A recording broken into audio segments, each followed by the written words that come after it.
Chapter 13. Working with others gently and responsibly. When healing extends beyond the self and begins to include others, the responsibility deepens. Healing another person is not simply a larger version of self-healing.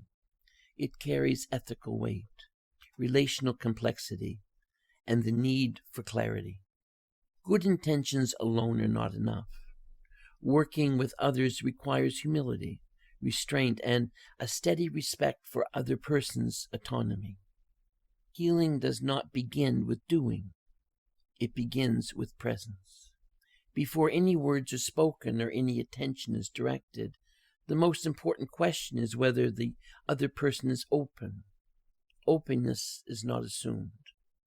It is not implied by curiosity or distress. It is an invitation that must be felt, not inferred. When openness is present, awareness meets awareness. When it is not, even subtle attempts to help can feel intrusive. This is why how you begin matters. Beginning gently means allowing the other person to remain in control of their own process. Healing does not require explanations or promises. It does not need to be justified. Often the most supportive beginning is simply listening. When someone feels heard without being evaluated or corrected, the nervous system begins to settle. That settling alone can open the door to healing. What you say and what you do not say shapes the field. Words carry meaning, and meaning carries instruction. When working with others, it is important to speak in ways that do not define or limit their experience. Labels, predictions, and interpretations can quickly become instructions the body listens to. Even well-meaning reassurance can sometimes override what the person needs to discover for themselves. Offering feedback requires care. Feedback should never tell someone what is wrong with them. It should reflect what is being noticed without judgment or certainty. Healing thrives in curiosity, not conclusion. When feedback is offered gently, as information rather than diagnosis, the person remains engaged with their own awareness rather than deferring to yours. Supporting without controlling is one of the most delicate aspects of healing work. It is tempting to want to guide, correct, or protect others from discomfort. Yet discomfort is not always harmful. Sometimes it is transitional. Sometimes it signals release. Healing that rushes to remove all discomfort may interrupt integration.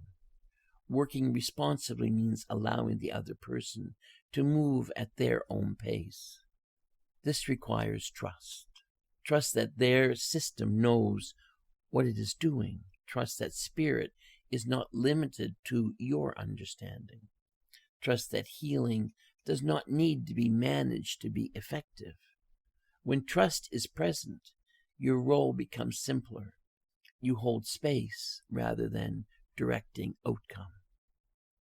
Another important aspect of working with others is knowing where not to intervene.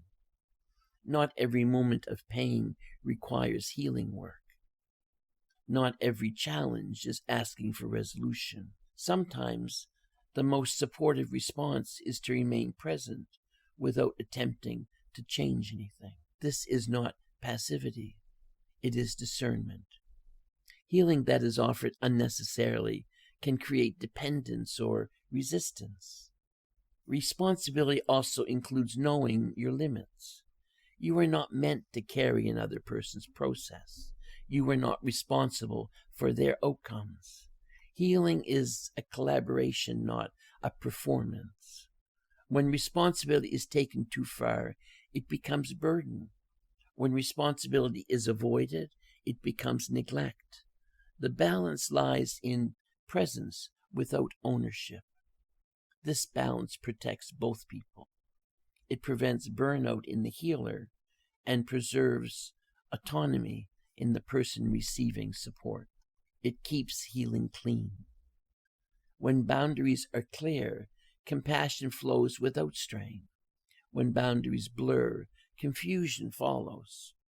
Working with others also means being honest about uncertainty. There is no requirement to have answers. Pretending to know more than you do undermines trust. Healing does not require certainty. It requires sincerity. Saying I don't know can be more healing than offering an explanation that does not feel true. As healing relationships mature, something important happens. The focus shifts away from fixing and toward companionship. Healing becomes less about intervention and more about walking alongside someone as they remember their own capacity. This shift is subtle but profound. Healing is not about being needed. Healing is about becoming unnecessary. When someone leaves a healing interaction feeling more confident in themselves rather than more reliant on you, healing has served its purpose. When they feel empowered to listen to their own body and trust their own awareness, the work has been done well. This is why gentleness matters. Force may produce change, but it rarely produces integration. Gentle support allows healing to settle into the person's life naturally. It respects timing, readiness, and individuality. It honors spirit's intelligence rather than attempting to manage it. Working with others responsibly is not about technique. It is about character. It reflects how you hold power, how you respect autonomy, and how willing you are to trust the process rather than control it.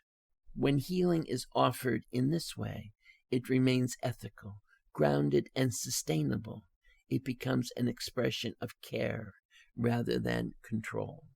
You are not here to heal others for them. You are here to support their remembering. When this is understood, healing work becomes simpler, quieter, and far more effective.